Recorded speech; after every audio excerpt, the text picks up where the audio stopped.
Oh, yeah. I tell you what, a person who believes that this wasn't set up by our own government is an idiot. Okay, so back to my amazing, wonderful, beautiful PowerPoint videos. And today we're going to be talking about, actually, I kind of like this particular grammatical concept. And, you know, I mean, even though it's really complicated, it's going to take a couple of videos for us to fully cover what we need to cover as far as this particular grammatical concept. And we're talking about the pronoun. And, of course, it's going to be broken up into a lot of different areas: pronoun agreement, pronoun ambiguity, pronoun case.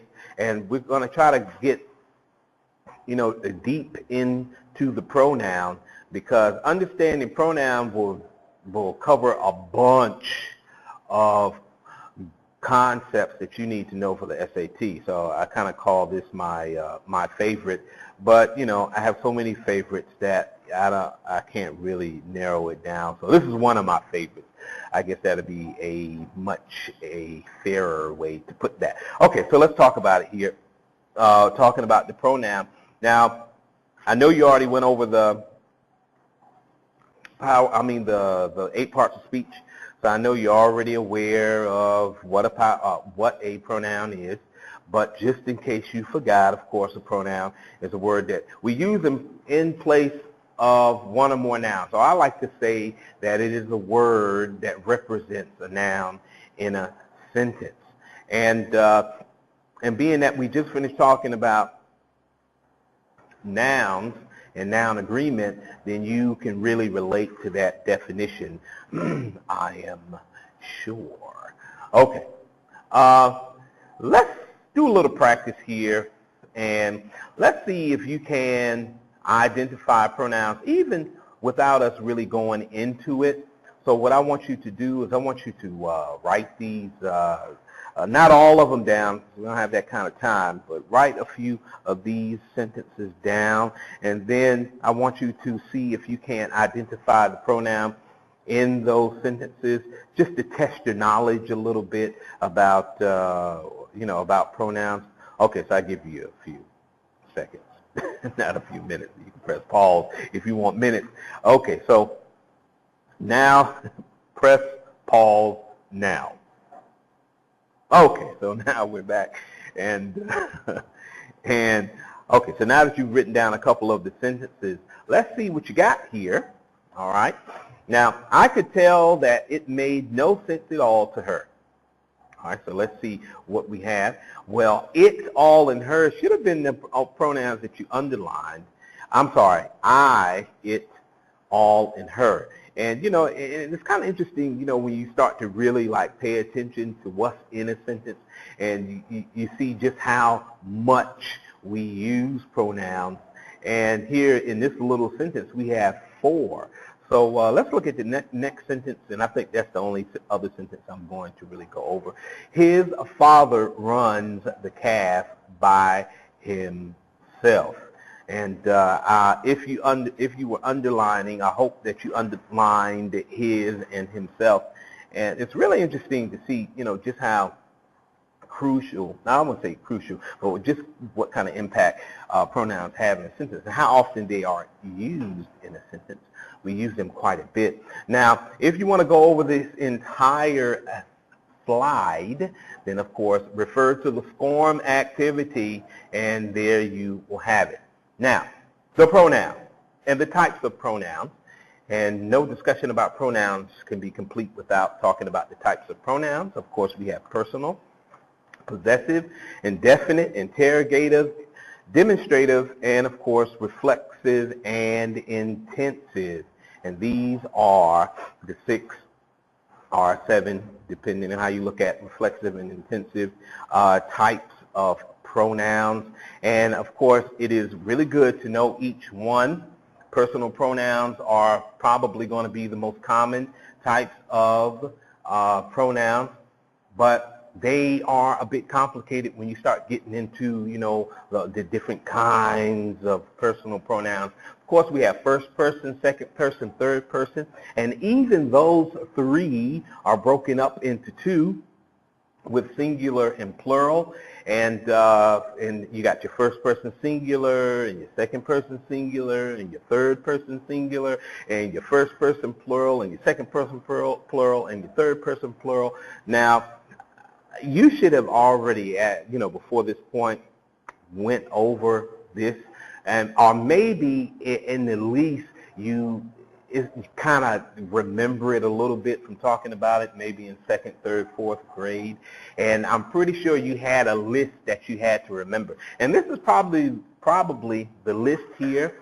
For instance, the singular first person, I and me, and the second person, you, and the third person, he, so forth and so on, in the plural, you know, we, us, you, they, and them. And you probably didn't really realize why you needed to know the difference between singular and plural.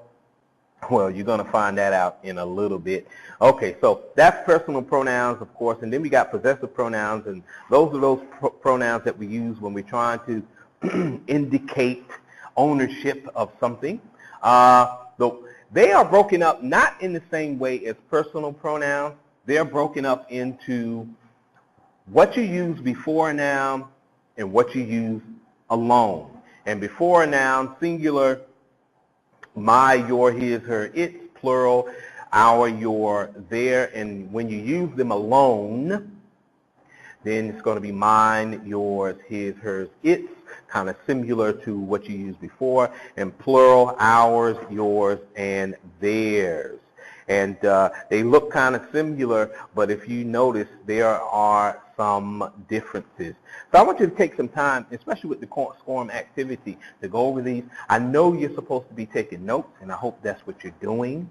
I hope you're not looking at the video as a way not to take notes or to make it more relaxing. I mean, that's okay if you are, but understand that until you write it down with your hand in your notes, you won't really truly own it. It won't be yours.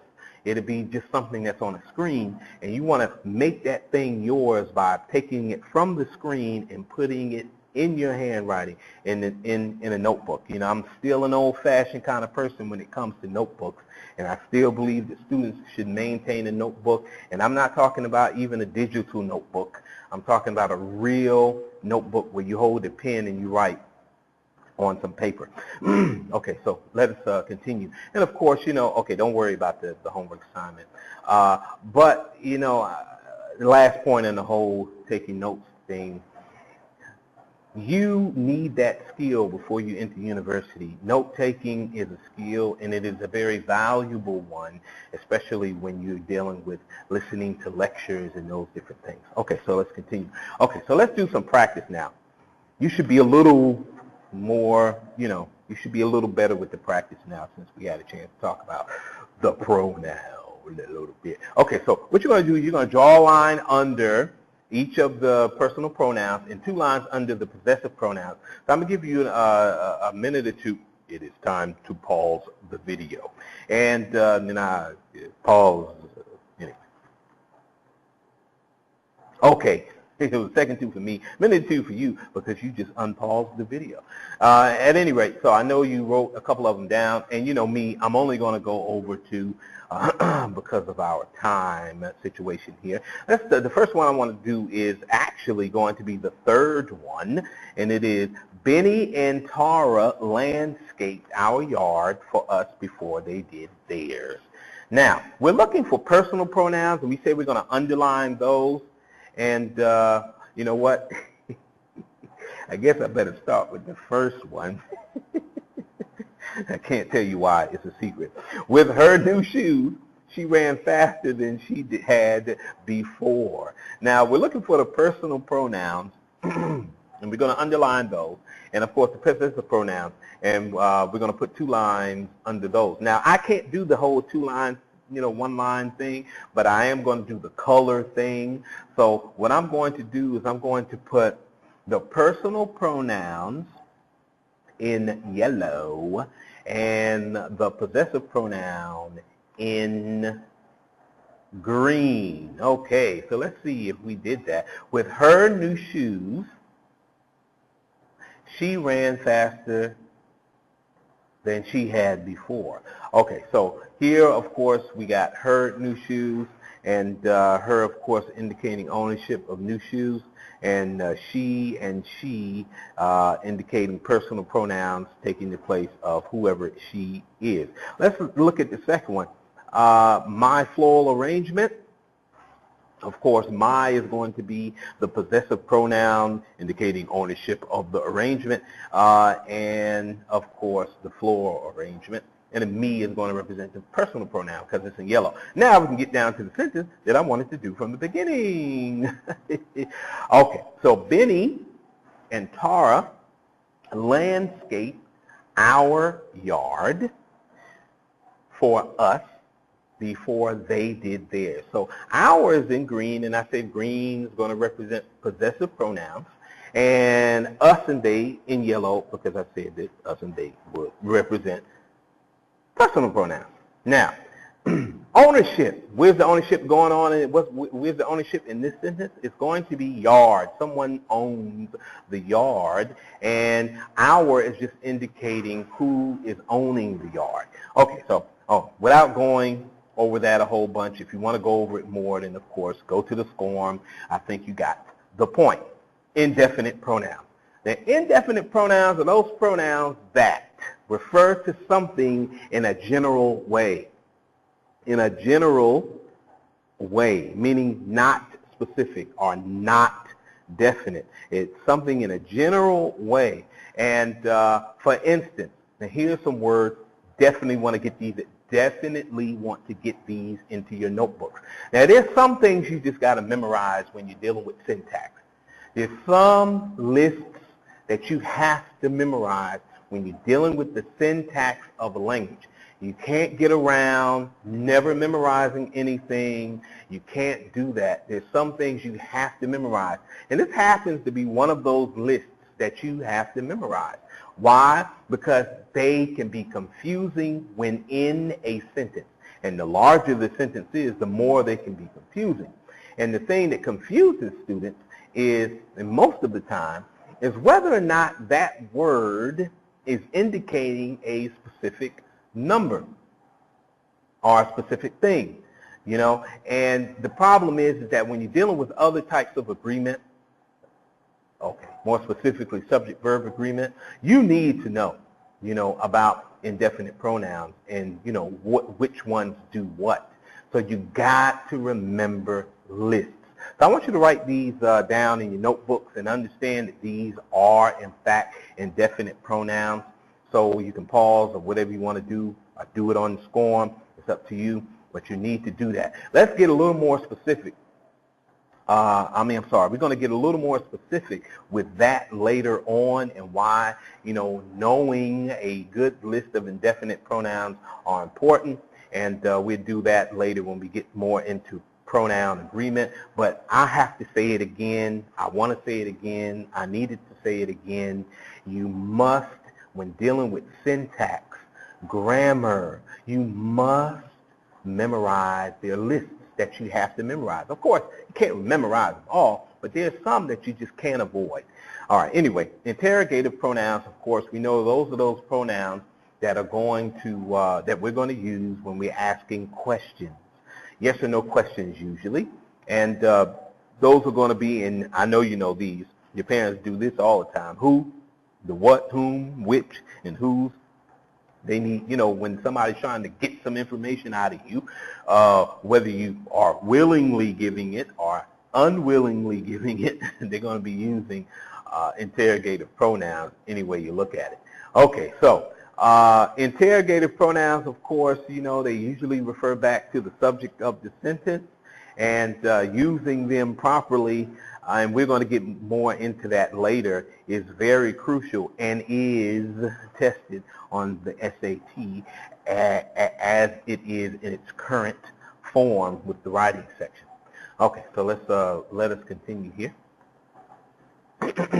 Demonstrative pronouns, you know, I think it's pretty self-explanatory. These are those pronouns that you use when you're trying to show someone something or describe something to someone, or more specifically, or even better, when you're trying to describe a place that you want someone to go. You're definitely going to use these. Without these, I think we would be lost. Okay, reflexive and intensive pronouns, which is probably going to be the most complicated pronouns, but not necessarily the most important pronouns to learn. Reflexive just means just that, reflect, like a mirror. And intensive means to add emphasis to. So if you kind of can remember that reflexive means to reflect, and intensive means to place focus on, it's probably good deal that you're gonna remember when these two are being utilized, because I want to show you something, and we're talking about two types of pronouns, but we're using one set of words or one set of words that's singular and plural in their singular and plural forms. The point is that the way the word is being used in the sentence depends upon whether or not the word is, or in this case, the pronoun is reflexive or intensive.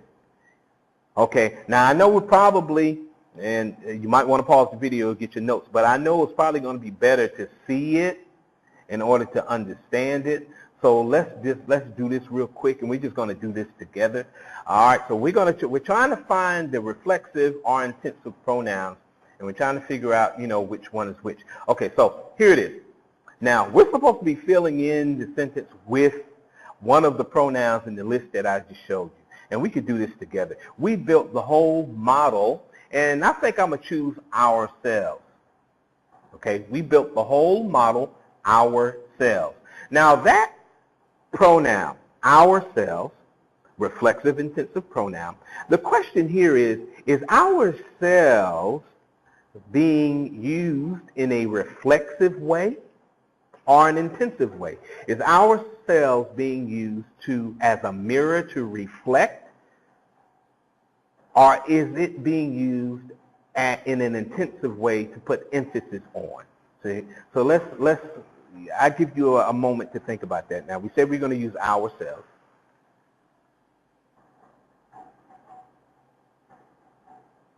Okay, well, let's see. I think we are using it in a reflexive way, simply referring back to who built the model. All right, so let's look at the next one. I knew the dog had fleas because it was always scratching itself. Okay, now think about it. I'm going to say itself, and I want you to think about whether that is being used in a reflexive or an intensive way. Okay, let's take a look. I say reflexive, just simply referring back to the dog. No big deal. Let's look at the third one.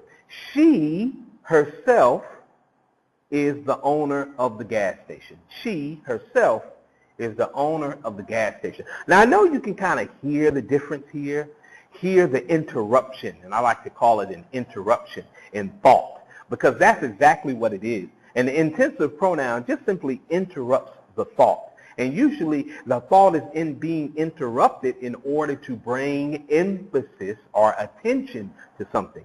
She herself is the owner of the gas station.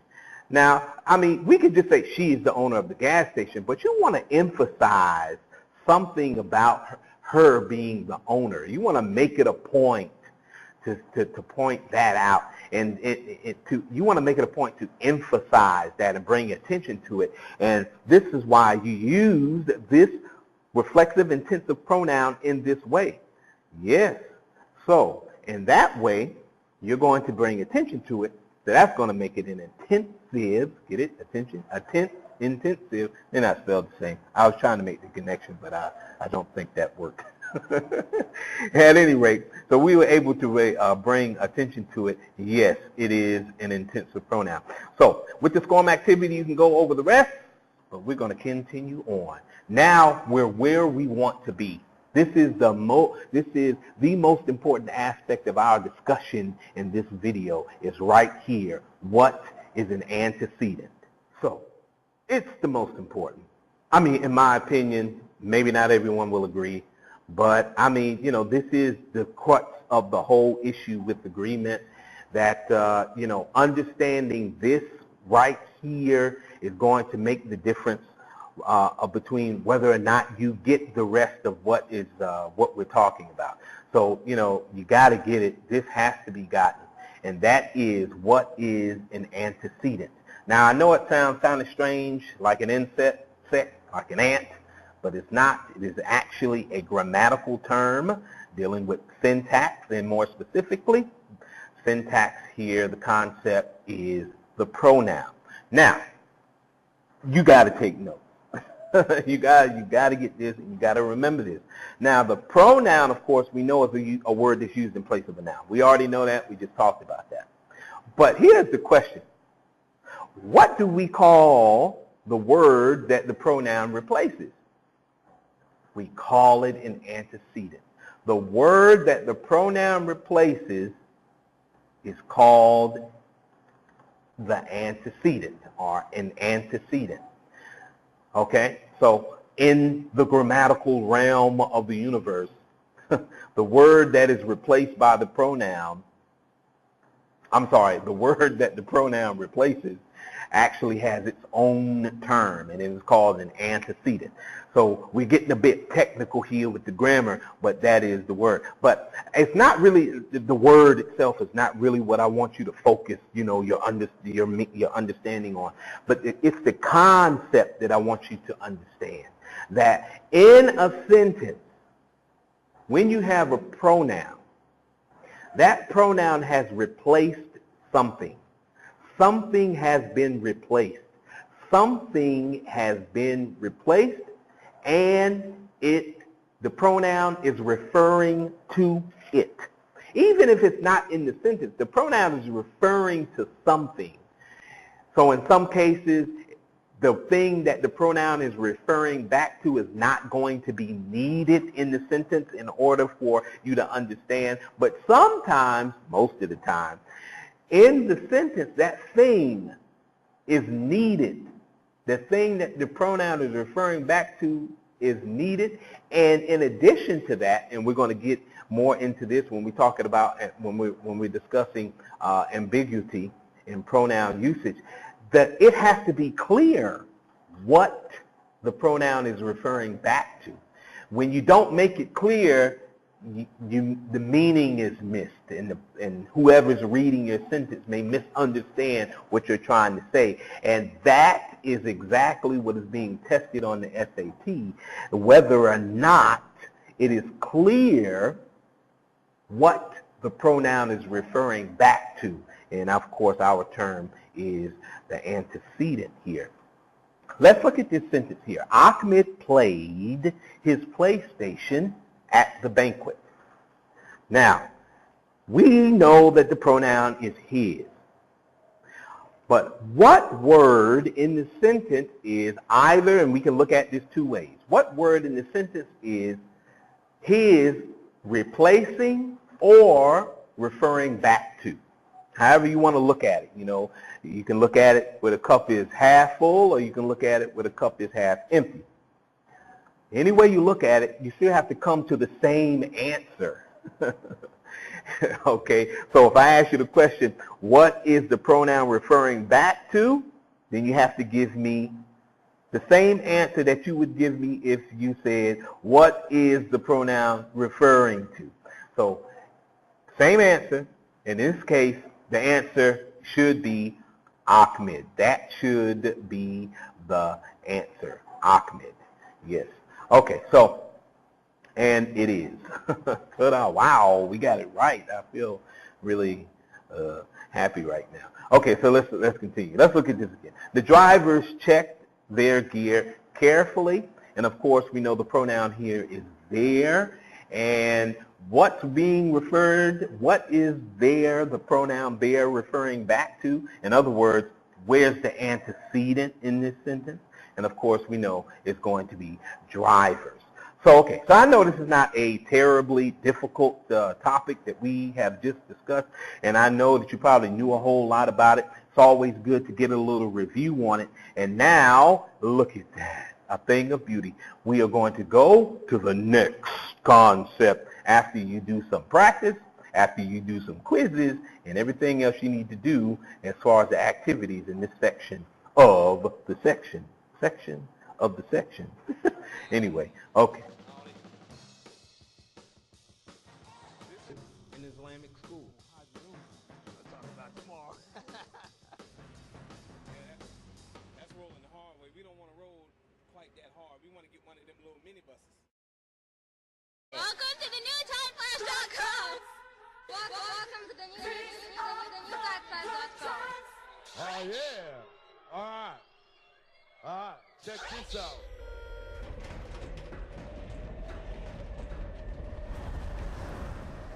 I would not be asking any one of you to take this leap if I did not have complete faith in your ability to succeed. Your courage will never be more needed than it is today.